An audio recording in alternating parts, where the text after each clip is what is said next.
పరిశుద్ధ గ్రంథము నుండి పాత నిబంధన గ్రంథము ద్వితీయోపదేశకాండము 16వ అధ్యాయము. ఆబీబు నెలను ఆచరించి నీ దేవుడైన యెహోవాకు పస్కా పండగ జరిగింపవలెను. ఏలయనగా ఆబీబు నెలలో రాత్రివేళ నీ దేవుడైన యెహోవా ఐగుప్తులో నుండి నిన్ను రప్పించెను. యెహోవా తన నామమును స్థాపించుటకై ఏర్పరచుకొను స్థలములోనే నీ దేవుడైన యెహోవాకు పస్కాను ఆచరించి గొర్రె మేకలలో గాని గోవులలో గాని బలి అర్పింపవలెను. పస్కా పండుగలో పొంగిన దేనినైనను తినకూడదు. నీవు త్వరపడి ఐగుప్తు దేశములో నుండి వచ్చితివి గదా. నీవు ఐగుప్తు దేశములో నుండి వచ్చిన దినమును నీ జీవితములన్నింటిలో జ్ఞాపకము చేసుకొనున్నట్లు బాధను స్మరణకు తెచ్చు పొంగని ఆహారమును 7 దినములు తినవలెను. నీ ప్రాంతములన్నింటిలో 7 దినములు పొంగినదేదైనను కనబడకూడదు. మరియు నీవు మొదటి తేదీ సాయంకాలమున వధించిన దాని మాంసములో కొంచెమైనను ఉదయము వరకు మిగిలియుండకూడదు. నీ దేవుడైన యెహోవా నీకిచ్చుచున్న పురములలో దేనియందైనను పస్కా పశువును వధింపకూడదు. నీ దేవుడైన యెహోవా తన నామమును స్థాపించుటకై ఏర్పరచుకొను స్థలములోనే నీవు ఐగుప్తులో నుండి బయలుదేరి వచ్చిన వేళను, అనగా సూర్యుడు అస్తమించు సాయంకాలమున పస్కా పశువును వధించి నీ దేవుడైన యెహోవా ఏర్పరచుకొను స్థలమున దానిని కాల్చి భుజించి ఉదయమున తిరిగి నీ గుడారములకు వెళ్ళవలెను. 6 దినములు నీవు పొంగని రొట్టెలను తినవలెను. 7వ దినము నీ దేవుడైన యెహోవాకు వ్రతదినము. అందులో నీవు జీవనోపాధి అయిన ఏ పనియూ చేయకూడదు. 7 వారములను నీవు లెక్కింపవలెను. పంట చేనిపైని కొడవలి మొదట వేసినది మొదలుకొని 7 వారములను లెక్కించి నీ దేవుడైన యెహోవాకు వారముల పండగ ఆచరించుటకై నీ చేతనైనంత స్వేచ్ఛార్పణమును సిద్ధపరచవలెను. నీ దేవుడైన యెహోవా నిన్ను ఆశీర్వదించిన కొలది దానినియ్యవలెను.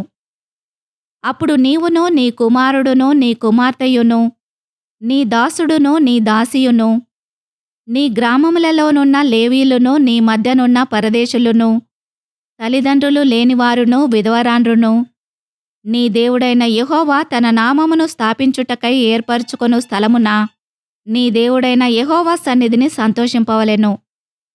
నీవు ఐగుప్తులో దాసుడవై ఉండిన సంగతిని జ్ఞాపకము చేసుకొని ఈ కట్టడలను ఆచరించి జరుపుకొనవలెను. నీ కళ్ళములో నుండి ధాన్యమును నీ తొట్టిలో నుండి రసమును సమకూర్చినప్పుడు పర్ణశాలల పండుగను 7 దినములు ఆచరింపవలెను. ఈ పండగలో నీవును నీ కుమారుడును నీ కుమార్తెయును నీ దాసుడును నీ దాసియును నీ గ్రామములలోనున్న లేవీయులును పరదేశులును తల్లిదండ్రులు లేనివారును విధవరాండ్రును సంతోషింపవలెను. నీ దేవుడైన యెహోవా నీ వచ్చుబడి అంతటిలోనూ నీ చేతి పనులన్నింటిలోనూ నిన్ను ఆశీర్వదించును గనుక యెహోవా ఏర్పరచుకొను స్థలమును నీ దేవుడైన యెహోవాకు 7 దినములు పండుగ చేయవలెను. నీవు నిశ్చయముగా సంతోషింపవలెను. ఏటికి 3 మారులు, అనగా పొంగని రొట్టెల పండగలోనూ వారముల పండగలోనూ పర్ణశాలల పండగలోనూ నీ దేవుడైన యెహోవా ఏర్పరచుకొను స్థలమున నీ మగవారందరూ ఆయన సన్నిధిని కనబడవలెను. వారు వట్టి చేతులతో యెహోవా సన్నిధిని కనబడక నీ దేవుడైన యెహోవా నీకనుగ్రహించిన దీవెన చొప్పున ప్రతివాడును తన శక్తి కొలది ఇయ్యవలెను. నీ దేవుడైన యెహోవా నీకిచ్చుచున్న నీ గ్రామములన్నింటను నీ గోత్రములకు న్యాయాధిపతులను నాయకులను నీవు ఏర్పరచుకొనవలెను. వారు న్యాయమును బట్టి జనులకు తీర్పు తీర్చవలెను. నీవు న్యాయము తప్పి తీర్పు తీర్చకూడదు. పక్షపాతము చేయకూడదు. లంచము పుచ్చుకొనకూడదు. ఏలయనగా లంచము జ్ఞానుల కన్నులకు గురుడితనము కలగజేయును. నీతిమంతుల మాటలకు అపార్థము పుట్టించును. నీవు జీవించి నీ దేవుడైన యెహోవా నీకిచ్చుచున్న దేశమును స్వాధీనపరచుకొనున్నట్లు కేవలము న్యాయమునే అనుసరించి నడుచుకొనవలెను.